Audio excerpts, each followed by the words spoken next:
welcome back to episode 9 of the Real Talk Trader. And today we're going to have a little bit of a different episode where we've got Shaky Jake back on the podcast. As I said, he is going to appear a bit more. And today we're not going to talk about his trading journey because you guys have seen that and how he automates his trading. Today we're going to really focus on mindset and how traders cope with their mindset, or how they don't, should I say. So, Jake, welcome back. How are you? Yeah, good, thank you. How are you? Yeah, I'm very well, thank you. It's bloody hot out, but It is, isn't it? we need to help other traders with our experience. So we're in this boiling weather, taking our time to talk about mindset. So talk to me about your mindset with trading and what you feel, because you've been doing one-to-ones with members. So I think it's key for you to discuss what you've been finding, what you struggled with, and then we'll just have a chat about how we've both got to where we are, because it's not been easy for us. No, it's been a roller coaster, but I think going through different market cycles has helped me. I've been trading for like 4 or 5 years now, but I say properly, probably like about 3 years properly. Yeah. And going through them different market cycles, going through the losses is, I'd say, the only way to really build that strong mindset. It's just you got to think long term. Yeah, and how tell me how you thought long term and where you're at now. So do you care placing a trade? Do you care if it No, loses? yeah, I don't care. After trading for like 3 years, having them losses, you just become numb to it. And the only way to really get your head around it is just to experience it and ride through it. But I've always envisioned having these accounts and getting the payouts, and I always knew I'd get there. It's just you have to just stay in your lane and just be focused that I am going to get there. It's just going to be a bumpy ride, and I'm not going to get there as quick as I want to. That's key, isn't it? So if we talk about prop firm funding, because we're all using prop firm funding because it gives us a way to access capital, because I don't have 100k to go and put in an account. Oh no, yeah. I'd have to sell my house. I can't do what Ryan did and just risk everything. So there are rules. Like, these prop firms want us to fail. I know in the early days, I've blown loads of accounts back in the Oh, days. yeah, same. And it's FTMO have had so much out of me. You've got it back because you've got what, 600k in funded, 700k, and you're taking some nice withdrawals. So I think if we talk about our journeys going through that funding point, it would definitely help other traders, other members. However, as traders, we can pay like 500 quid, right, for a 100k account. So if we don't have that money to put in the 100k, then why would we not use prop firms? So talk the viewers through how you cope with that, because there are some strict rules. So explain how the rules work and how you've coped with it, because I know that you've gone into quite a bit of drawdown to then pull it all back. So the hardest bit is the max losses or your max drawdown, which is 10%. So when I get into a bit of drawdown, so when I get to 5% drawdown, I'll half my risk. It's not for everyone. Some people like to be aggressive with their challenges and just 1% all the way, which is nothing wrong with that. If you're quite happy to carry on paying for the fee, then go for it. So it does take longer to get out of your drawdown. I find this has worked well for me because it teaches me to keep my account safe. So when it does come to being funded, it's just like second nature because I've been doing it throughout my challenges. You have, haven't you? So when you passed the 600k, wasn't it first, and now you're going from max funding. You're only what, few percent off max funding. Yeah. When did you start those accounts? So I had one account back in May 2024, but I was experimenting on that one. I was doing some lower time frame strategies and it didn't work. So I think that one, it got to about 0.5% away from failing. And I bought some new challenges, so I just put like really low risk on it and to let it build itself back up, because when you statures, like you're going to focus on the brand new one because it's fresh. I'll focus on that one. Yeah, exactly, it's fun. So just leave my cancer and drawdowns, let them trickle along, and in the end I ended up passing them all, and I've kept them safe ever since. It's been over a year since I failed a challenge. You're taking a year since you failed a challenge? Yeah, it's been over a year. And what would you say are the key things? So when you're doing your one-to-ones and you're talking to people about strategies, because you're helping members build their strategies, they're coming to you because they're struggling. So they're struggling with their prop firms. They might have created a strategy and maybe lost an account because they've not done it properly. What are you saying to them to get them back on track? The long-term mindset mainly. So everyone looks now like in the present and they want these challenges passed ASAP. But as long as you're not losing, it doesn't matter because the past is Yeah, just yeah. come. So as long as you're not constantly getting losses and constantly losing, even if you break even for a month or so, that's fine. That's just trading for you. And then you'll find you'll have that week where everything just goes and you pass your challenges. Yeah, and what about the victim mindset Yeah, around these challenges? That's one of your pet hates, isn't it? yeah. You've got to get out of that because the markets don't care about you. And realistically, the human isn't made to trade because it's just too much. It is, isn't it? Because we can't help it. Like we take a loss. Like I used to take a loss and literally think, "Oh my God, I've taken a loss. I need to make that back."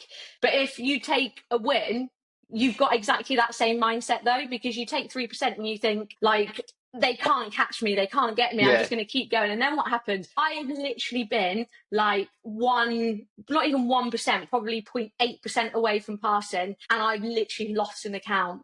Like this was back in the day because I was messing around yeah, and thought, yeah, I can get this today, when obviously it was NFP, wasn't it? And it completely ate me alive. But it is what it is.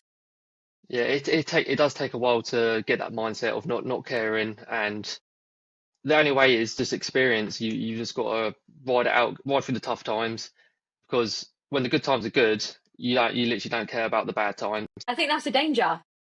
To me, I think that's when someone is on such a big winning streak and they pass phase 1, they pass phase 2, they get their funded account, and then they're like, God, what do I do? Like, then the panic sets in when actually all they need to do is do exactly the same thing.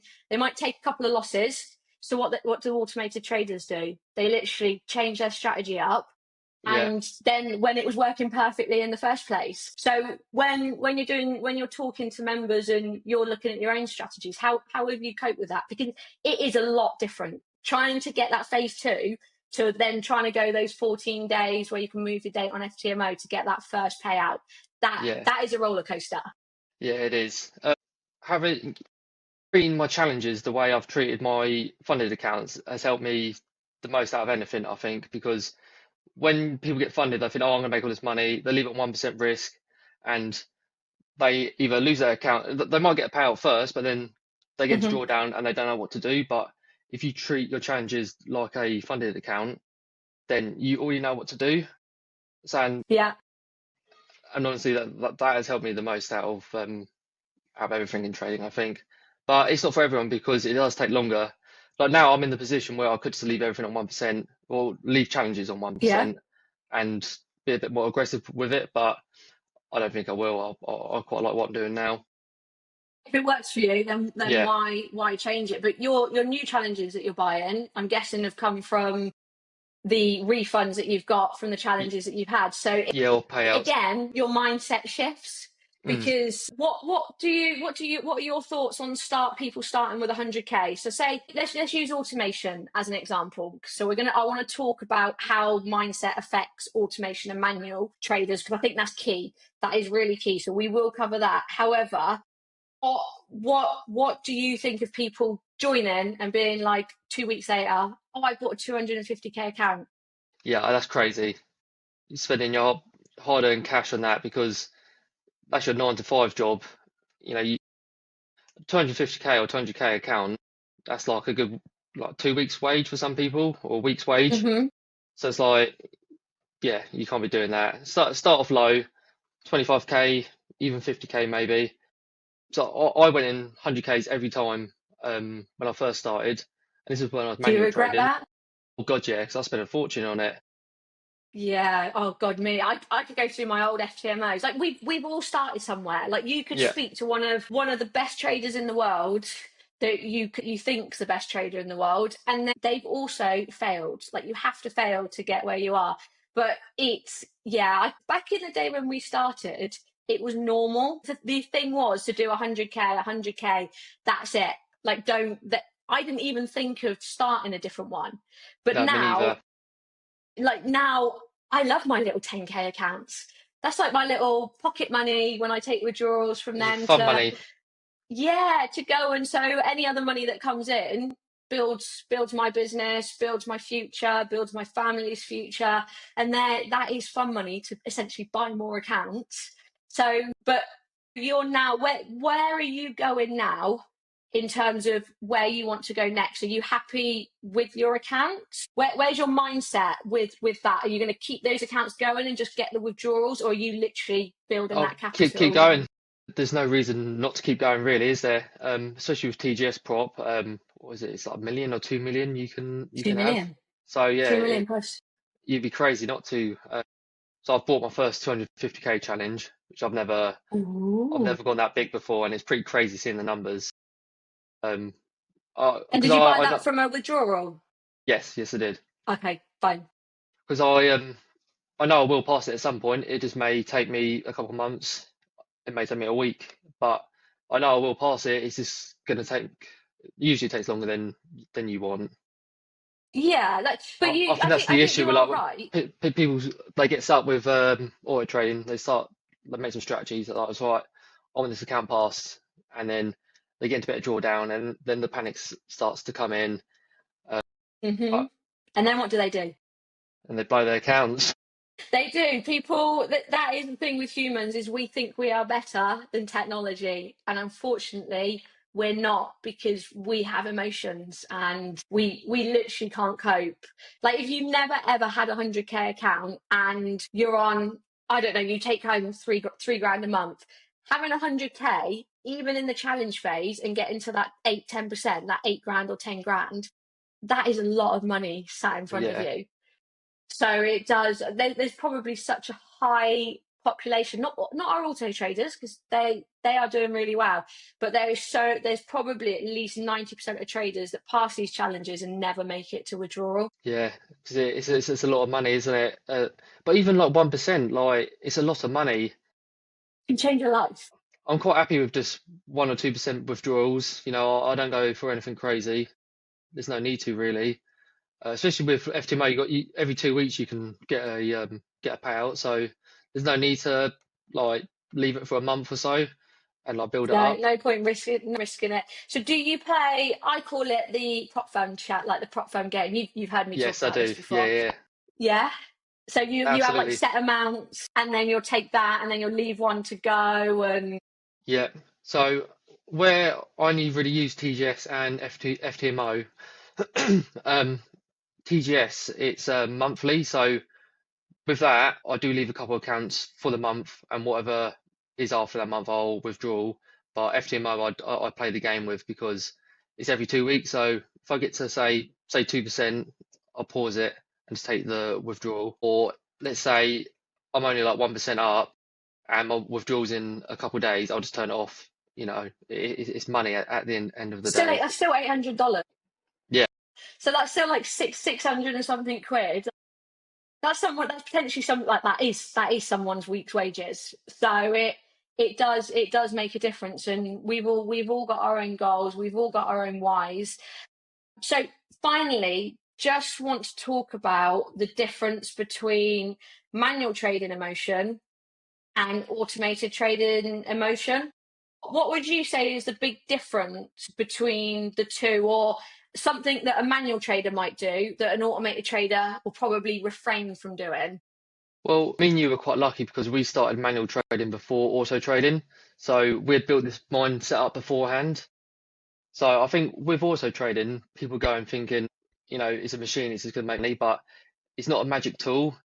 As amazing as NetGen is, it is still going to take losses. So Hmm. you have to build your mindset up and deal with the losses, and you've got to learn risk management as well, which is something you learn manual trading. Yeah, yeah, because you still can only risk a certain amount. Like, you could, if you put 5% on and you take a loss, that's it. Your account's blown, because that person might not know about commission Yeah, and everything that's going on, everything that goes on behind the scenes with prop firms in terms of commission swaps, spreads. got news and what goes on with the world and everything as well, how this affects Yeah. markets.